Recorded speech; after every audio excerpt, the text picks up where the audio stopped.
How's it going, folks? Adrian here. Welcome back to the channel for another weekend MMO news drop. Before we begin, hey, Black Friday sales for popular MMOs are going on right now, and I've put out a video about these deals, which you can watch by clicking the card in the top right of the screen or the link down below. So check it out and go save some money. Alright, let's begin. Starting with Blade and Soul. NCSoft has announced a brand new update coming on the 11th of December titled Will of Iron. The update will primarily focus on destroyers, as there's a new third-class specialization to mess around with.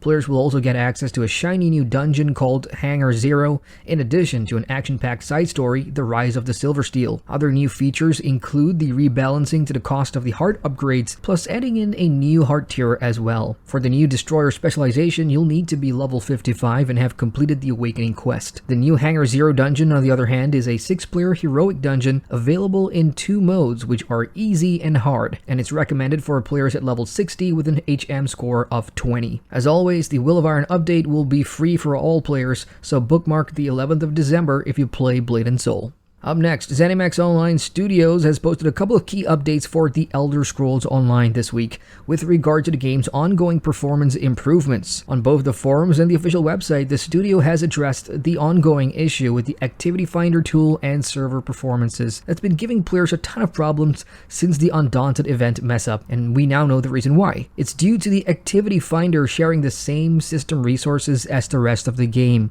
which causes timeouts during overloads, and that causes the servers to be bogged down, especially on the EU mega server, which is the most populated. What I gathered from the forum post is that they are still looking for a permanent fix and don't have one just yet, which may not sit too well with players in general if these performance issues are going to continue. Otherwise, the November update does talk about what's coming next in the first quarter of 2020 with update 25. Featuring an overhaul to the patching system, which, by the way, will require a full game re-download for all players.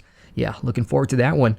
Plus, faster loading and frame rate improvements as well. I'll link these articles below so you can digest them. And next, we have a quick news flash for Final Fantasy XIV. Square Enix has confirmed that the 56th letter from the producer live is coming next month on the 13th of December, as part of a special 14-hour broadcast. According to the news post, the first half of the livestream will be all about previewing the next major update coming to the game, which is patch 5.2. While no other information was given regarding this patch, FF14 has been incredibly consistent with their expansion patches, and players can sort of predict what to expect. Patch 5.2, according to their Reddit, should contain more tiers for the Savage Raids and should kick off the Shadowbringers Trials series. If you're in the know about what's coming next, hey, feel free to share them in the comments section down below. The second half of the livestream will feature the game's sound director, Mr. Masayoshi Soken, to answer player questions, and this gentleman is responsible for some of the most memorable soundtracks in-game, so if you're a fan, don't forget to tune in.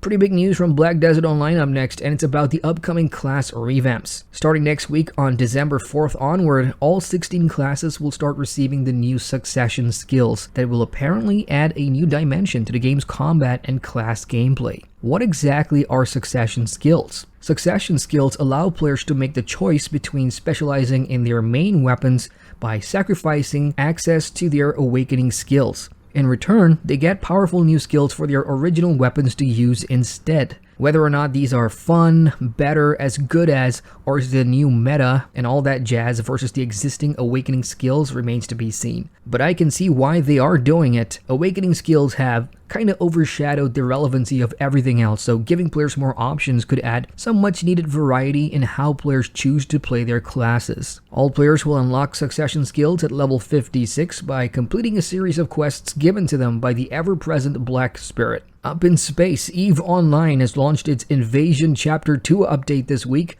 which escalates the Triglavian menace in New Eden drastically. All pilots will be made to choose sides during engagements between the Empires and the Triglavian Collective in this chapter, with 2 paths available through an all-new combat experience. Chapter 2 also features the awesome-looking Triglavian Dreadnought class vessel named Zernitra, and this new ship will prove to be a challenging adversary for all Capsuleers and will require new skills if you want to pilot one. Furthermore, expect new weaponry, new skins, a new implant set, and much more, all available for free with this update right now.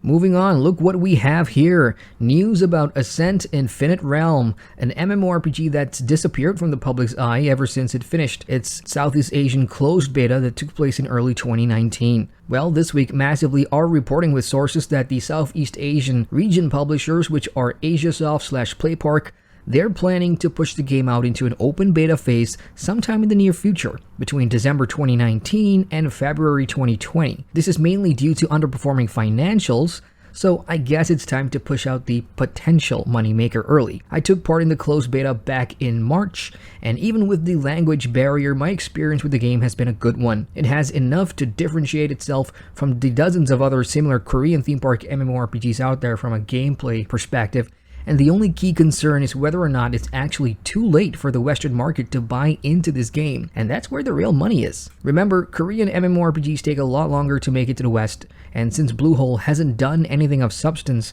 PR and press-wise, regarding the progress of the Western release, I fear that by the time this gets an actual launch date, the hype won't be as high as it was previously. Nevertheless, I'm still looking forward to it, and if you are too, get a VPN, and hey, how's your Thai? I'll keep you guys updated when we have a confirmed date for the Southeast Asian Open Beta.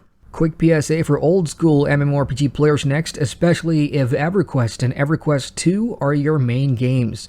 We've known that there's new expansions coming for both, and during the week, Daybreak has finally confirmed the official release dates. For EverQuest's Torment of Velius, the launch date is set on December 18th, taking players to the Frozen North, with a new level cap to hit. For EverQuest 2's Blood of Luklin, the launch date is December 17th, and players are going to the moon to try and hit that new level cap of 120. Both expansions are available for pre-orders right now. For RuneScape players, a new update has launched called the Ranch Out of Time, which is a content extension of the game's Land Out of Time update. Within it, you can now become a dinosaur farmer. You'll gather resources, hatch dinosaur eggs, and hunt down these deadly beasts to your heart's content. The skill levels of both farming and herblore have been increased from 99 to 120 as well, enabling players to harvest new ingredients to create all manner of potions and bombs. All in all, if you're a fan of RuneScape's player-owned farm content, there's a lot to do here as you raise, feed, and breed these prehistoric creatures.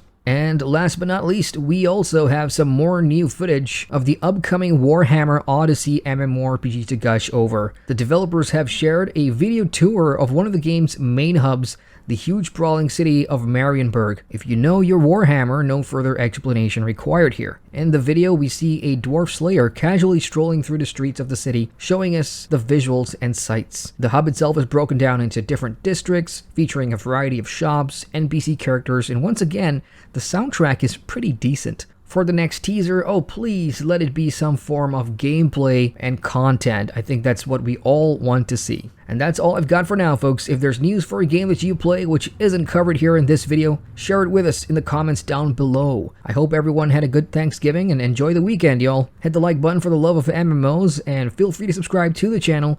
It's free and lets you know when new videos are out. Once again, I'm Adrian, and I thank you for watching.